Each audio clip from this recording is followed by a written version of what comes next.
ऐसे नौजवान जिनकी आवाज जब गूंजती है तो किसान और मजदूर की पीड़ा उसमें उजागर होती है।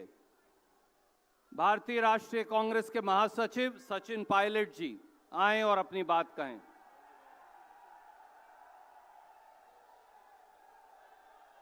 मंच पर उपस्थित सभी नेतागण, संगठन महासचिव वेणुगोपाल जी, सम्मानीय प्रियंका जी और इस ऐतिहासिक रामलीला मैदान में देश भर से पधारे हुए तमाम हमारे कांग्रेस के साथियों को मैं सादर प्रणाम करता हूं। दोस्तों, आप सबने भाषण सुने। आज लाखों की तादाद में यहाँ इकट्ठा हुए हैं देश की सरकार को समझाने के लिए, चुनौती देने के लिए कि लगातार 11 सालों से जिस प्रकार का वातावरण आपने बनाया देश के अंदर, संवैधानिक संस्थाओं को नीतिगत तरीके से खोखला करने का काम किया है, अभी आगे चलेगा नहीं। मैं मानता हूं कि आज अखिल भारतीय कांग्रेस कमेटी ने, राहुल गांधी जी और खड़गे जी ने आप सबको यहां पर बुलाकर एक शुरुआत करी है। ये लंबी लड़ाई रहेगी।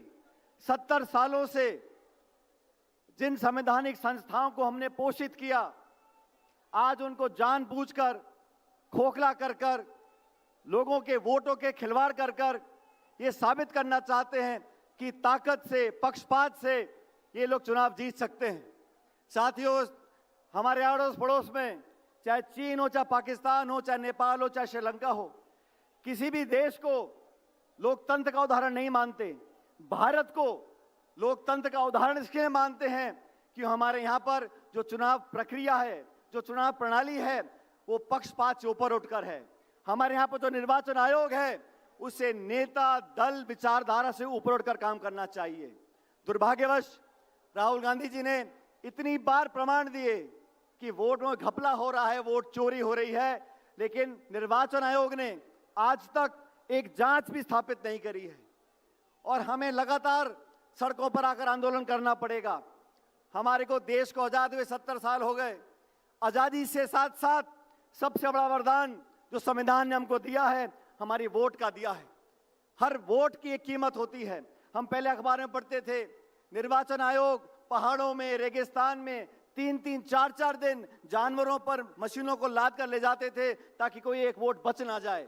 और आज क्या हो रहा है? लाखों लोगों के नाम काटे जा रहे हैं। विपक्ष के लोगों की आवाज को दबाया जा रहा है। हम लोगों को कोर्ट जाना पड़ता है निर्वाचन आयोग को मनवाने के लिए। हम चाहते वोटर लिस्ट दे दें, वो नहीं दे रहे। एसआईआर देश में 12 राज्यों में हो रही है। सैकड़ों पीओ ने आत्महत्या कर ली है। ये बीएलओ आत्महत्या क्यों कर रहे हैं? क्या दबाव इनके ऊपर है? ये सवाल जनता जानना चाहती है।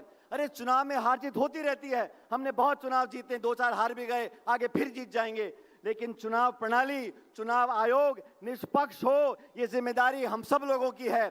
और इस देश में जो सरकार काम कर रही है, ये विपक्ष की आवाज दबाने के लिए ईडी को, सीबीआई को, आईटी को, सबको इस्तेमाल करना चाहती है। लेकिन हम सब, हमारी पार्टी की ताकत आज हमारे सामने खड़ी है।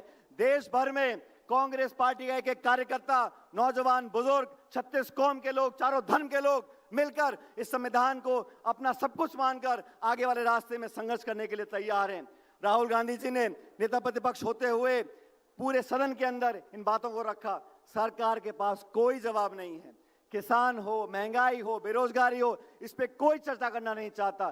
सिर्फ धर्म और जाति की राजनीति हो रही है। और दुर्भाग्यवश निर्वाचन आयोग, जिसकी आस्था, जिसको हम सबको आस्था से देखना चाहिए, आज शक पैदा हो रहा है, सवालिया निशान उठ रहे हैं और कोई जवाब नहीं आ रहा। इसलिए आज एआईसीसी ने हम सबको यहाँ पर एकत्रित किया है। ये लाखों करोड़ हस्ताक्षर वहां सामने पड़े हैं। पूरा देश और दुनिया देख रही है कि कांग्रेस का कार्यकर्ता आने वाले समय में इस मुद्दे को कैसे सड़कों तक ले जाता है। हमने हस्ताक्षर करे हैं, सभाएं करी हैं पूरे देश में, और ये लंबी लड़ाई रहेगी। ये घमंड और अहंकार से राज करना चाहते हैं। हम अहिंसा से, प्यार से, मोहब्बत से सबको साथ जोड़कर आगे बढ़ना चाहते हैं। लेकिन चुनाव आयोग को समझना होगा, जवाब देना होगा। और जनता, 140 करोड़ लोग न्याय मांगते हैं, अपने वोट का अधिकार मांगते हैं। हम वोट कटने नहीं देंगे, धांधली होने नहीं देंगे। और आप हमारी ताकत हो, राहुल गांधी जी की ताकत बनकर आगे बढ़ते रहो। और आने वाले समय में हम लोगों को जनता सेवा का मौका देगी और हम जनता की सेवा करते रहेंगे। आप सब लोग लाखों की तादाद में यहाँ पर आए, मैं आप सबका पुनः बहुत बहुत अभिनंदन करता हूँ। राम राम साहब।